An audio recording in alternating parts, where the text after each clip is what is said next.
ለኔስ ልዩ ነሽ ድንግል ማርያም ፈልጌ አንቺን ምስጋና ላገኘው አባ ጊዮርጊስ ነው ያለው። አባ ጊዮርጊስ ነው ያለው። እንግዲህ አባ ጊዮርጊስ ፈልጌ አንቺን ምስጋና ላገኘው ማለት ላመሰግንሽ ፈልጌ እየፈለኩ ነው። ላንቺ የሚሆን ምስጋና እስካሁን ፍለጋ ላይ ነኝ፣ እስካሁን አላገኘው። ሶስቱን ደጆች ያልከፈተ የአብን ልጅ አደንቃለሁ ይላል። አንደኛ ከድንግል ማህፀን ሲወጣ አልከፈተም። ሁለተኛ ወደ ከመቃብር ሲወጣ አልከፈተም። ሶስተኛ ወደ ሐዋርያት ወደ ዘግተው ወደ ተቀመጡበት ሲገባም አልከፈተም። ግን ከሶስቱ ሁለቱ ተመሳሳይ አላቸው። ከዝግ ቤት የወጡ እና ወደ ዝግ ቤት የገቡ ሰዎች አሉ። በድንግልና ጸንሳ በድንግልና ወለደች የሚል ግን መጽሐፍ ቅዱስ ላይ እስካሁን እየፈለኩ ነው አላገኘውም ይላል። አባ ጊዮርጊስ ፈልጌ ያጣው የሚለው ነገር አለ እና አባቶቻችንን ቲሪዮ አለው።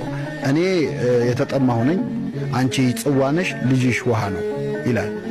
እኔ ተሻጋሪ ነኝ፣ አንቺ ድልድይ ነሽ፣ ልጅሽ ማረፊያ ቦታ ነው ይላልና